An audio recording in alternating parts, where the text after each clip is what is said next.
ठीक है सर।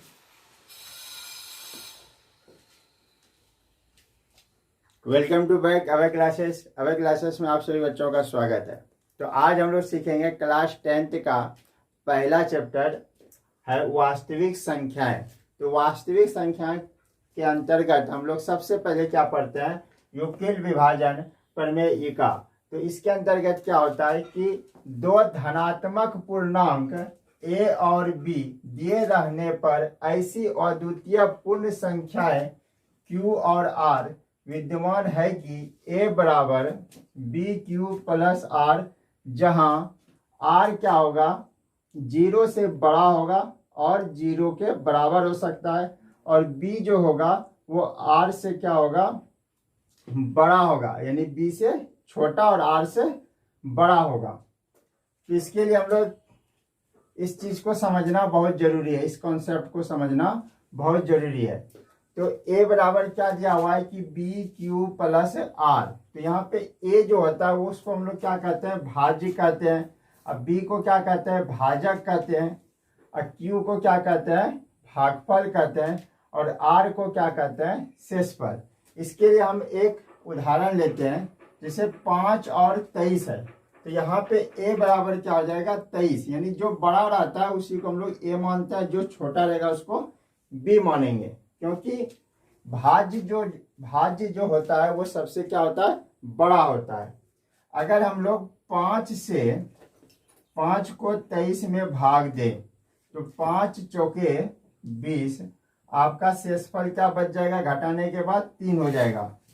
तो देखिए, तो यहाँ पे 23 क्या हो गया आपका, भाज्य हो गया। 23 क्या हो गया, भाज्य हो गया। 4 क्या हो गया, भागफल हो गया। और 5 क्या हो गया आपका, भाजक हो गया। और 3 क्या हो गया आपका, शेषफल हो गया। समझ रहे बात को। तो यहाँ पे भाज्य जो होता है वो हमेशा क्या होता है, बड़ा होता है। तो देखिए कॉन्सेप्ट में क्या कहा गया था कि ये जो आर मतलब शेषफल जो होता है वो क्या होता है, 0 से बड़ा होता है। देखिए शेषफल 0 से क्या है, बड़ा है।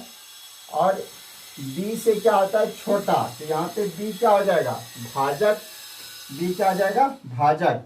तो भाजक देखिए क्या है, भाजक से r क्या है, छोटा है, यानी 5 से छोटा है। 5 से क्या है, छोटा है। तो इसी कॉन्सेप्ट को हम लोग क्या कहते हैं, यूक्लिड विभाजन प्रमेयिका। इसको हम लोग दूसरे शब्दों में यूक्लिड विभाजन एल्गोरिथम भी कहते हैं।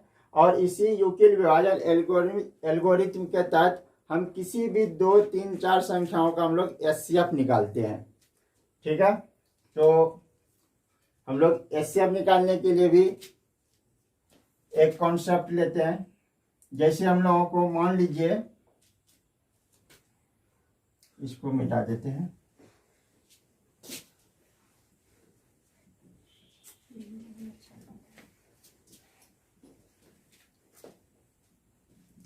जैसे मान लीजिए 5 और 23 का ही एचसीएफ निकालना है। तो क्या करेंगे हम लोग, 5 को 23 से भाग देंगे, कितने बार में, 4 बार में। तो ये क्या हो जाएगा हमारा 20। और फिर ये क्या हो जाएगा यहाँ पे 3 को फिर किससे भाग देंगे, 5 से। तो क्या हो जाएगा 3 एकम 3, रिमेंबर कितना बच जाएगा 2। फिर 2 से किससे भाग देंगे, 3 में। फिर कितने बार में, 1 बार में। फिर 2 एकम 2, फिर ये घट जाएगा 1 से फिर 2 में भाग देंगे, कितने बार में, 2 बार में। तो ये क्या हो जाएगा आपका रिमाइंडर 0। अगर जैसे ही रिमाइंडर यानी शेषफल 0 आ जाएगा तो समझ सकते हैं कि आपका क्या हो गया, ये कॉन्सेप्ट क्लियर हो गया, यानी यहाँ का ये सवाल खत्म हो गया। तो इसको हम लोग यूक्लिड विभाजन एल्गोरिथम के द्वारा भी लिख सकते हैं। यूक्लिड विभाजन एल्गोरिथम क्या कहता है कि a बराबर बी क्यू प्लस आर। तो यहाँ पे a क्या हो जाएगा आपका 23 हो जाएगा।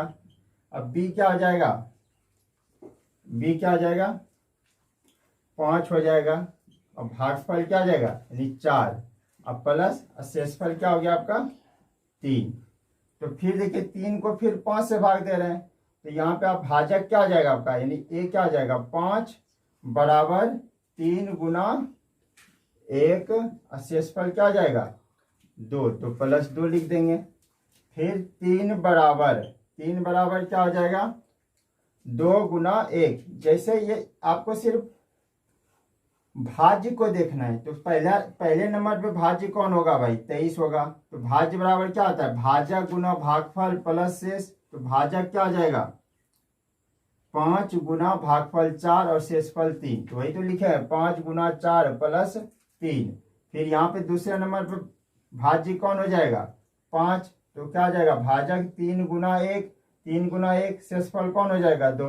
तो 3 गुना 1 +2 लिख दिए। अब भाज्य कौन हो जाएगा 3 हो जाएगा। तो 3 बराबर क्या लिखेंगे 2 गुना 1 अब प्लस शेषफल कितना है 1, तो 1 लिखना है। फिर आपका भाज्य कौन हो जाएगा 2। तो 2 बराबर क्या लिखेंगे भाजक गुना भागफल। तो 1 गुना 2 और शेषफल क्या हो गया 0। समझिए 0 अगर आ गया शेषफल तो आपका स्टेप यहीं पे समाप्त हो जाता है। तो इसका अगर एचसीएफ पूछा जाए तो एचसीएफ जिसको हम लोग क्या कहते हैं मौसौ कहते हैं। क्या कहते हैं मौसौ कहते हैं। तो मौसौ क्या आ जाएगा इसका ये 1 हो जाएगा। तो इसका राइट आंसर क्या हो जाएगा 1। अगर एग्जाम में पूछा जाए कि 5 और 23 का यूक्लिड विभाजन एल्गोरिथम के द्वारा एचसीएफ ज्ञात करें तो आप इस तरीके से आप निकाल सकते हैं।